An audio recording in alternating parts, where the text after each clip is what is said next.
देहरादून में आयोजित 8वें ज्योतिष महाकुंभ का उद्घाटन समारोह चल रहा है।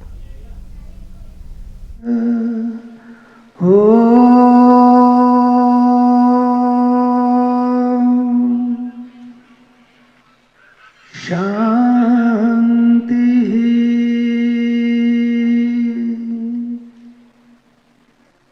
शांति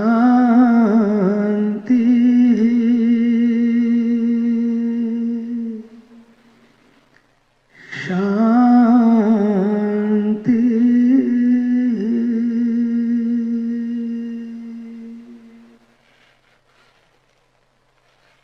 परमादरणीय मेरे प्रिय और अभिन्न उत्तराखंड की दिव्य धरती को एक नई दिशा की ओर ले जाने के लिए,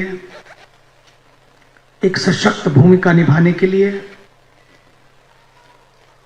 कुछ ऐसे कर्तव्य जो समय के हस्ताक्षर बनते हैं, उन हस्ताक्षरों का इतिहास बुनने वाले मेरे प्रिय अभिन्न उत्तराखंड के यशस्वी मुख्यमंत्री आदरणीय श्री धामी जी, एक छोटे से सुदूर गांव से कितनी दूर पहुंचना भी मुश्किल था किसी समय, वहां से चलकर देहरादून उत्तराखंड की राजधानी में इतना विशाल संकुल खड़ा करके पूरे विश्व को ये संदेश दिया, जो लोग सपने लेते हैं, साकार करते हैं, तभी होते हैं जब जीवन में संस्कार होते हैं, संकल्प होते हैं। ऐसे हमारे श्री कमल घनसाला जी, और साथ ही देश ही नहीं पूरे विश्व में जिन्होंने ज्योतिष के माध्यम से इस विद्या को पहुंचाया है, उसे गरिमा प्रदान की है, उसे घर घर तक पहुंचाने के लिए संकल्प लिया है। ऐसे हमारे सभी आदरणीय महान ज्योतिष वृंद, विद्वत वृंद, मातृशक्ति, मेरी प्यारी बहनों और भाइयों, मुझे लगता है कि ये संकल्प ही दिखाता है आज उनकी उपस्थिति कि उनकी भारतीय संस्कृति के प्रति, भारतीय विधाओं के प्रति, ज्योतिष के प्रति कितनी निष्ठा है। इतना मुश्किल समय होते हुए हर पल ना जाने कितने आक्रमणों से, ना जाने कितने वैचारिक प्रदूषणों से, ना जाने कितने व्यावहारिक प्रदूषणों से, वाणी प्रदूषणों से झेलते हुए फिर उसके बीच में समय निकालना it's not easy, it's very difficult. तो जो गद्दी पे बैठता है उसको पता होता है कितनी चुनौतियां होती हैं, लेकिन उन चुनौतियों को देखते हुए, जूझते हुए, उन सब से समाधान देते हुए फिर भी इस कार्यक्रम में पहुंचना, ये ज्योतिष विद्या का सम्मान है। ऐसे हमारे आदरणीय मुख्यमंत्री जी केवल एक कार्य नहीं, न जाने जन जन की सरकार, जन जन के द्वार पहुंचे, इसके लिए कितने अनेकों कार्यक्रम उन्होंने किए, नकल विरोधी कार्यक्रम, जो हमारे देश के युवाओं का भविष्य बर्बाद करता था। नकल, उसके लिए सख्त कानून बनाकर उन्होंने एक पूरे देश को दिशा दी है। जवानों की दशा तो बदलेगी, लेकिन पूरे देश को भी दिशा दी है। ये पहला प्रदेश बना। लव जिहाद की बात हो या लैंड जिहाद की बात हो, आसान नहीं होता है चुनौतियों को लेना। चल रहा है, होने दो, चलने दो, क्या लेना देना है, बहुत आसान होता है, लेकिन चैलेंजेस को स्वीकार करना, उसके लिए सत्य संकल्प चाहिए। और आपको आश्चर्य होगा, आज तक थोड़े ही दिनों में 10,000 हेक्टेयर जमीन को आजाद कराया जा चुका है। और तो और महिलाओं को शक्ति मिले, क्योंकि ये महिला शक्ति का प्रदेश है, महिला के सम्मान का प्रदेश है। घर घर में एरोमा थेरेपी, सुगंध से कैसे इस उत्तराखंड की सुगंध को पूरे विश्व तक पहुंचाया जा सकता है। अरोमा थेरेपी, आपको आश्चर्य, 23,000 हेक्टेयर में इस खेती को भी प्रारंभ कर दिया गया है। इसी तरह से मुझे लगता है समय आ गया है, ज्योतिष की अपनी सुगंध भी कोई कम सुगंध नहीं है। ज्योतिष का अरोमा भी पूरे विश्व में पहुंचे, उसके लिए ज्योतिष वैज्ञानिकों को ही काम करना होगा, ज्योतिष के विश्वास को जगाना होगा। मैं आपको बता सकता हूं कि पूरे विश्व में हम लोग जहां भी जाते हैं, आपको आश्चर्य होगा, चाहे फ्लाइट में हो या कहीं भी हो, सबकी जिज्ञासा रहती है, आपको हाथ देखना आता है? Do you know horoscope? Can I show you my horoscope? Can I tell you my birth date? Can you imagine कि पूरे विश्व में लोगों का और किसी चीज में हो कि ना हो, लेकिन पूज्य ज्योतिषाचार्य पंडित अजय भाभी जी, पंडित के दुबे पद्मेश जी, पंडित लेखराज जी, और आज जिनको यहाँ पर लाइफ अचीवमेंट पुरस्कार यहाँ पर हम सबके सामने इनको आज सम्मानित किया गया, पंडित डॉक्टर पुरुषोत्तम गौड़ जी, आचार्य अनुराधा गोयल जी, पंडित रामलखन गहरोला जी, आचार्य सुशांत राज जी, आचार्य रमेश सिंहवाल जी, और सभागार में उपस्थित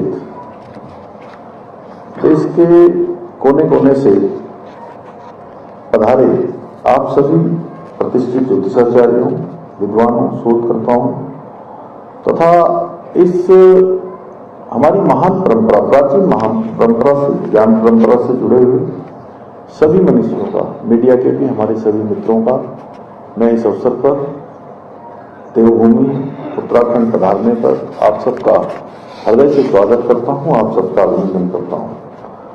और ये मेरा सौभाग्य है कि मुझे आज इस विराट ज्योतिष महाकुंभ के माध्यम से भारतवर्ष के भविष्य दृष्टा और काल गणना के मर्मज्ञ और बहुत शानदार अभी हमारे कमल घनसाला जी ने यहाँ पर आप सब लोगों के बारे में, ज्योतिष के बारे में जो कहा कि बारिश आने से पहले छाता का इंतजाम करवाने वाले, ऐसे सभी हमारे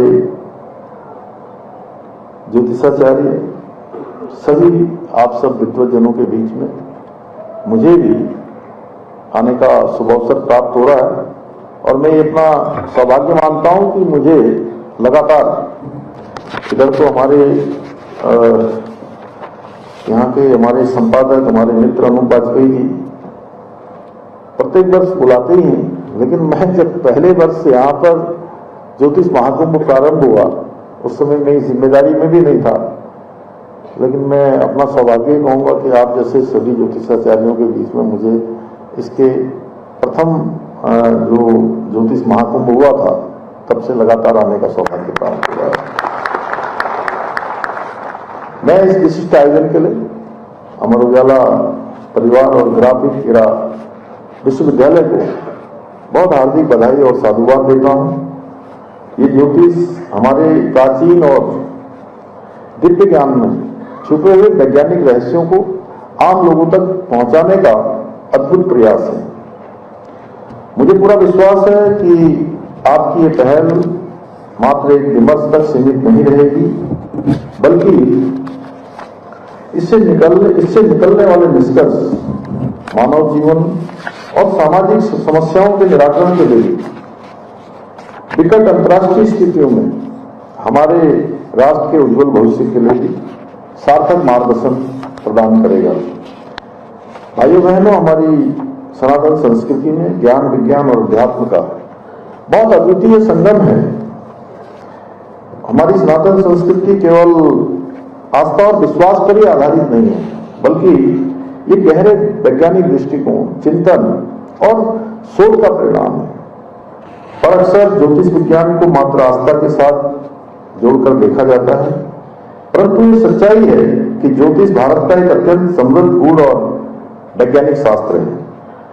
भाइयों बहनों, हमारे पूर्वज और ऋषि मुनि केवल पूजा पाठ तक ही सीमित नहीं थे, बल्कि वो उच्च कोटि के वैज्ञानिक थे। मैं कल मुझे हमारे एक मित्र ने कल का मुझे पंचांग दिखाया और पता नहीं कब का बना होगा, मुझे लगता है बरसों बरसों पहले बना हुआ पंचांग। और कल हमारा चिंतन शिविर चल रहा था, वो चिंतन शिविर में पंचांग लेकर आए और उसमें लिखा था कि बसंत पंचमी के दिन वर्षा और बर्फबारी होने की संभावना है। सच में मैं बड़ा आश्चर्यचकित था, इतना सटीक विश्लेषण बरसों बरसों पहले ही कर दिया गया। इसी प्रकार से हमारे आर्यभट्ट ने खगोल विज्ञान और गणित में क्रांतिकारी सिद्धांत स्थापित किए। महर्षि पराशर ने ज्योतिष शास्त्र को व्यवस्थित और वैज्ञानिक स्वरूप प्रदान किया। ब्रह्मा मिहिर ने खगोल, मौसम विज्ञान और ज्योतिष को समन्वित रूप से प्रस्तुत किया। भृगु मुनि ने भविष्य कथन और कालगणना की परंपरा को समृद्ध किया। वहीं भास्कराचार्य और गणित ने गणित और खगोल विज्ञान में अत्यंत सटीक गणना और गुरुत्वाकर्षण जैसी अवधारणाओं को समझने की दिशा में महत्वपूर्ण योगदान दिया। आज का आधुनिक विज्ञान जिन खगोलीय घटनाओं को समझने के लिए बड़े बड़े यंत्रों का, विशाल यंत्रों का, उपग्रह का, दूरबीनों का, शक्तिशाली दूरबीनों का सहारा लेता है, उन्हीं घटनाओं को हमारे ऋषि मुनियों ने सहस्त्रों वर्ष पूर्व ग्रह नक्षत्रों की गति, समय चक्र, मानव जीवन और प्रकृति के गहन अंतर संबंधों का सूक्ष्म अध्ययन करके प्रतिपादित कर दिए गए थे। चाहे वो सृष्टि की उत्पत्ति का विचार हो या ग्रहों नक्षत्रों की गति हो, सूर्य और चंद्र ग्रहण की गणनाएं हो या ज्वार भाटा जैसी घटनाएं हैं, उन सभी का उल्लेख हमारे प्राचीन ग्रंथों में अत्यंत सूक्ष्मता के साथ मिलता है। बहुत सूक्ष्म से सूक्ष्म होता है। आज नासा भी मानने लगा है कि भारतीय ज्योतिष विज्ञान के द्वारा बहुत से जो भौगोलिक घटनाएं हैं उनको भली भांति समझा जा सकता है। भाइयों बहनों, ज्योतिष शास्त्र भौतिक जीवन, आध्यात्मिक चेतना और दैविक व्यवस्था, इन तीनों के बीच संतुलन स्थापित करता है। और ज्योतिष शास्त्र हमको यह भी सिखाता है कि मानव जीवन और ब्रह्मांड एक दूसरे के साथ बहुत गहराई से जुड़े हुए हैं। सूर्य, चंद्रमा, ग्रह केवल आकाशीय पिंड मात्र नहीं है, बल्कि वो समय चक्र, प्रकृति के संतुलन और मानव जीवन की प्रवृत्तियों को दिशा देने वाले बहुत महत्वपूर्ण कारक भी हैं। और हमारे शास्त्रों में कहा गया है, यत्र पिंडे तत्र ब्रह्मांडे, अर्थात जहां कुछ मनुष्य के पिंड यानी शरीर में, बिल्कुल वैसा ही सब कुछ इस ब्रह्मांड में भी है। जो छोटे में है वही बड़े में है, जो पिंड में है वही ब्रह्मांड में है, जो अणु में है वही परमाणु में है, और जो तेरे में है वही मेरे में है। यही कारण है कि जन्म से लेकर जीवन के प्रत्येक महत्वपूर्ण संस्कार में पंचांग, मुहूर्त और कालगणना का विशेष महत्व रहा है, जो हमारे प्रत्येक निर्णय, हमारे कर्म, हमारे जीवन को सकारात्मक दिशा देने में बहुत सहायक सिद्ध होते हैं। सही समय पर अवसर और उचित दिशा का ज्ञान हमें व्यक्तिगत सफलता, सामाजिक सामंजस्य, समग्र जीवन कल्याण की ओर अग्रसर करता है। आज के आधुनिक युग में जहां टेक्नोलॉजी आ गई, एआई आ गया, कृत्रिम बुद्धिमत्ता, वैश्वीकरण का